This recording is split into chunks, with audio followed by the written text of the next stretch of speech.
Good evening and welcome to the second edition of Captain Bill This Week. And this week we're going to do a topic near and dear to my heart. It's Dog Week. Completely unscripted. It's kind of been a crazy day. It's been more like Monday than Friday. My goofy phone company takes my auto deposit from my phone, but I guess they didn't realize they took it and they shut my phone off. And that was a nightmare. I went all the way to the Northwest to pick up some stuff and managed to not pick it up. I ended up coming home without any of it. I put a check in the bank that I could use the fundage from, and of course the bank put a 5 business day hold on that. And anyway, enough of all the fun and games. I don't know whether this shirt reads backwards or not, but I'm going to talk about dogs. We're going to start out like every kid. I had Cricket was my first dog.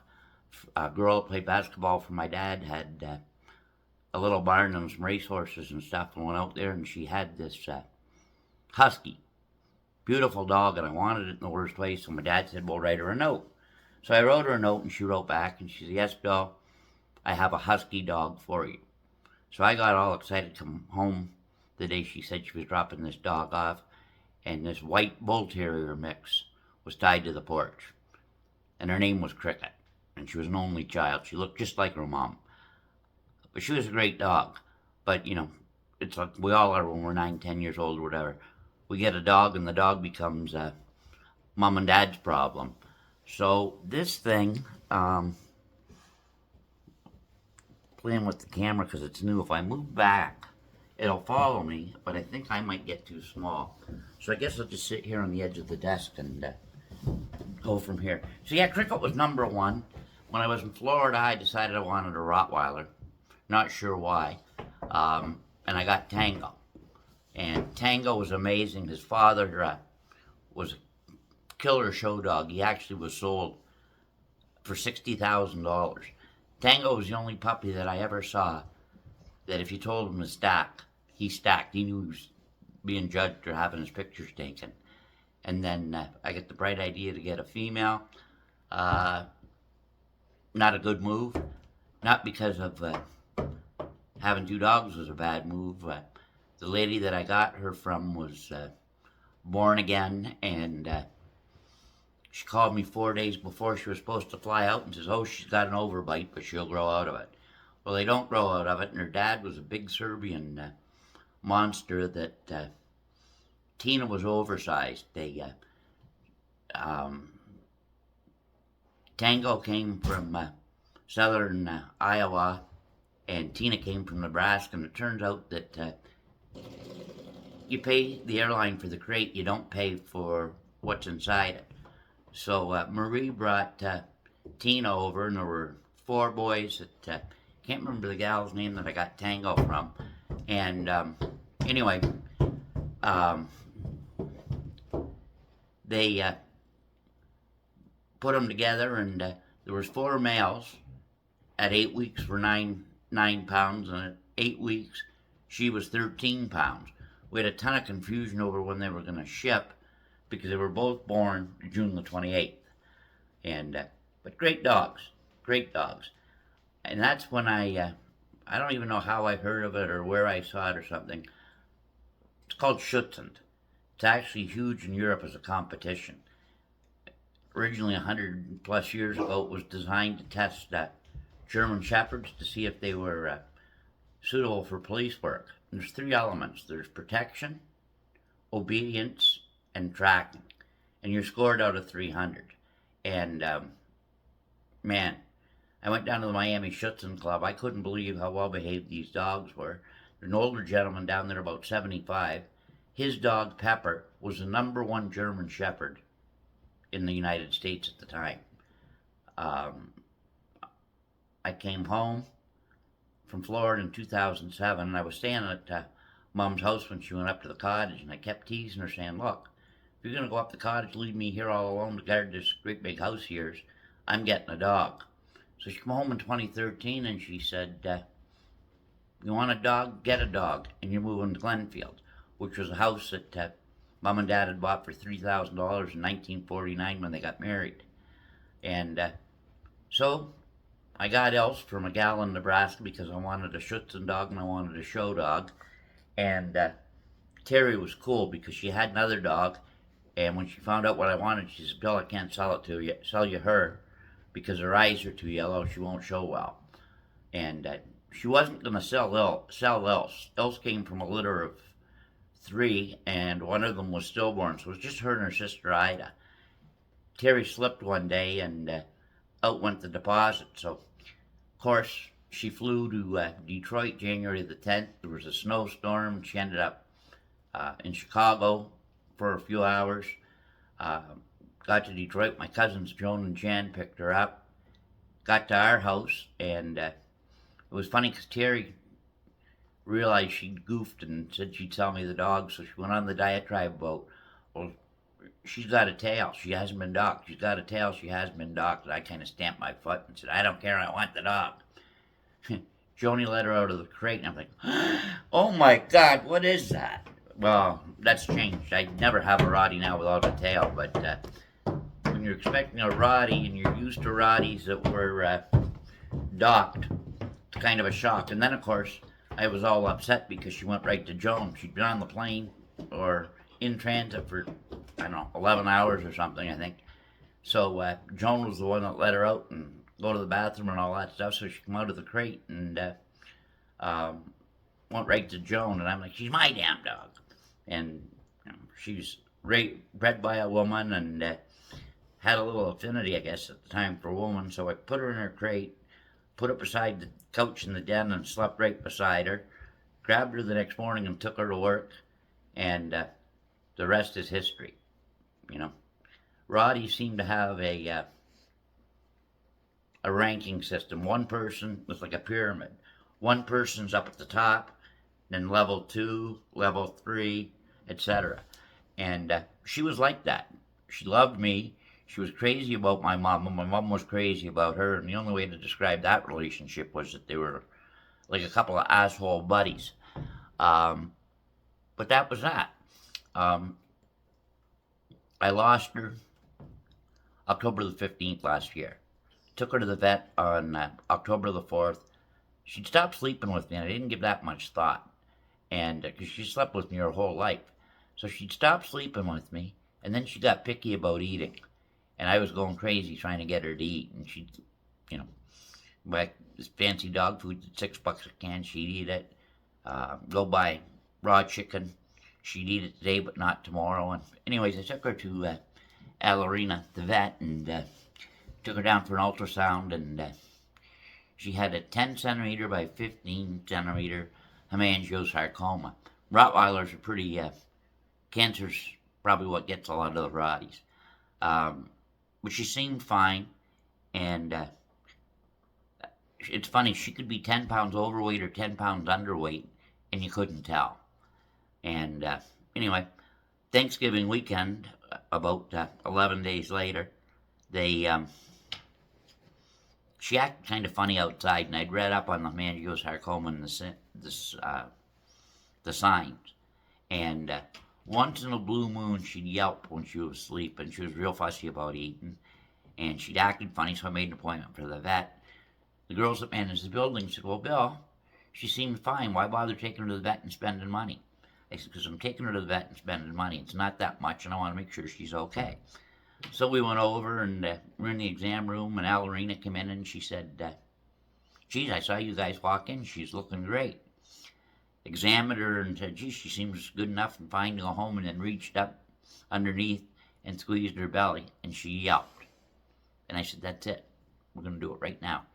There's no way I'm going to let the love of my life, my 4-pawed whiskery wife, suffer, because she was so damn stoic. She wouldn't cry out in front of me.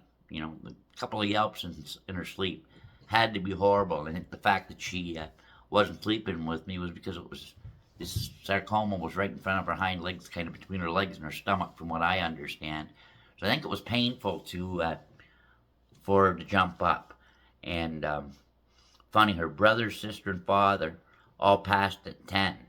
So I think the subconscious clock was ticking in my brain once she hit 10. And I think she won the contest because she was put down on October the 15th of 2024, and her birthday was on the 20th. So 5 days short of her birthday. That's only a small part of the story of Ilse. And I guess that's today's topic. Like I said, it wasn't going to be scripted, and it wasn't whatever. Do my little quickie on Rotties. Rotties are the best breed of dog in the world, but they are not beginner dogs. You've got to show them who's boss. You've got to work with them. You've got to train them. If you do that, they're unbelievable. You can leave them babysitting a 3-month-old baby, right? They're fantastic dogs. And this whole thing, I guess we're going to have to do a separate segment on it.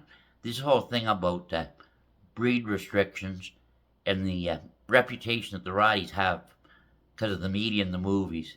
Well, believe you me, it gets me all fired up. So I guess we've got the subject for another video coming soon. Next week we're going to do the Arctic, and going to turn this over to a very special guest. Going to be a new frequent feature on the show. It's called Callie in the Galley, the queen of the quickies. She's going to, every time she shows up, she's going to give us a quickie. So stand by, and I'm going to turn this over to Callie in the Galley. Hello, boys. It's me, Callie. I finally made it on my show. Sorry I'm late, but I was down at the docks here. I wanted to get some bigger ones of these, but the way this cheap prick pays me, I don't know. So I guess we better get right at it. We're going to put on our uniform, and oh, I think you should put the apron on first. I'm a wee bit confused today, lads. I rough night last night. Had a few cocktails, too many, but anyway, real good. That hides the tits, and now if I could just get it tied up here, we're gonna make.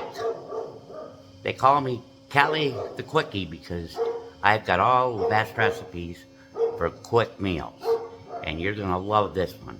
It's simple, it's quick, and it's tasty. That thing isn't tied good enough to let her hang, and Lord done. I hope I can get my hat on.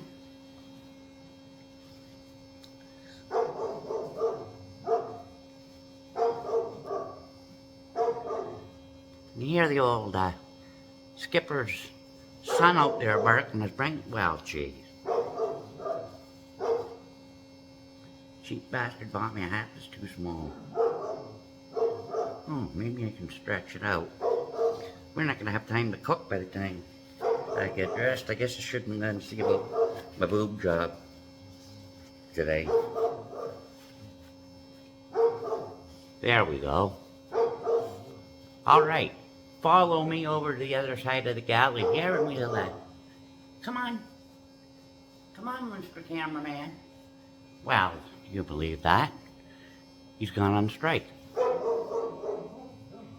Cheap Chinese shit. Well, we're gonna just turn him around. Oh, Jesus, now he's falling. I think, you know, it could be operator error, but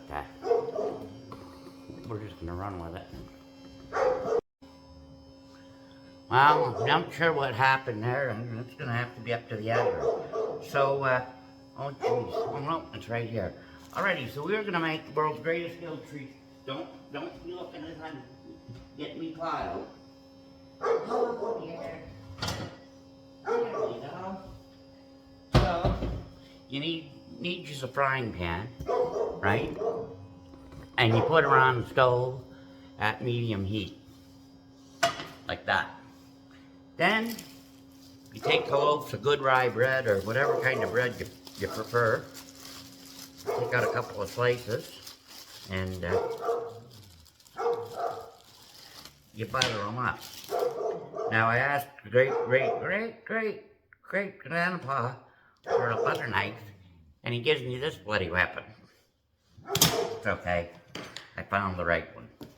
So all you do is you butter your bread.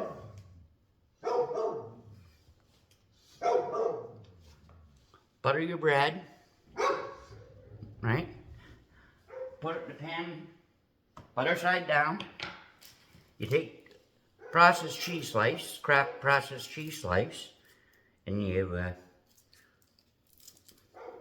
hope you can get the frickin' thing open. I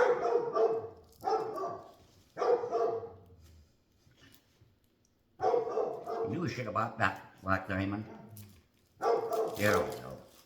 Right? And you simply slap a piece of processed Kraft cheese on there like so. And I'm going to see if I can get this thing to work.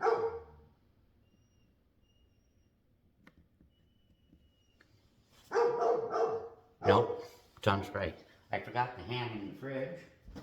So you go and you grab yourself some nice sliced ham. And you take the nice sliced ham out of here. Now this stuff's real thin, so doesn't matter what kind of ham you use, whatever kind of ham you got. This stuff's thin, so I'm going to put a couple on there. Like so. And now, the secret ingredient. Cheddar cheese. Cheddar cheese, the real thing. So you take the real thing, and you grab a slice of that, and you put that, without the paper, on top of the ham. And then you take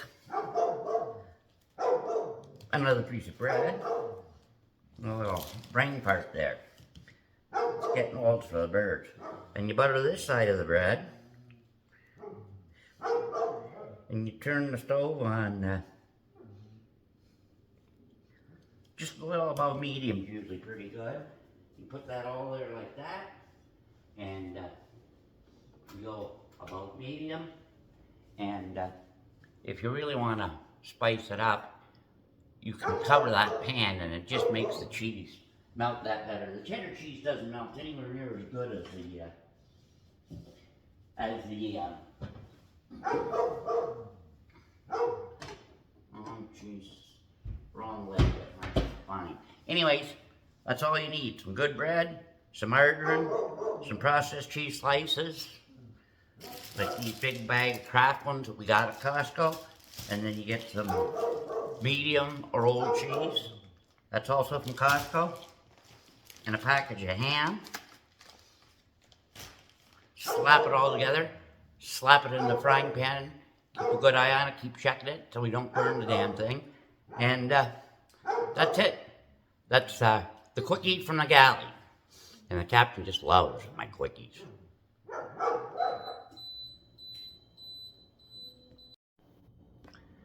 Well, boys, I gotta tell you, that Callie does know how to make a grilled cheese sandwich. That's the best grilled cheese there is. Remember, all it takes is using two different kinds of cheese. The plastic stuff and the real stuff.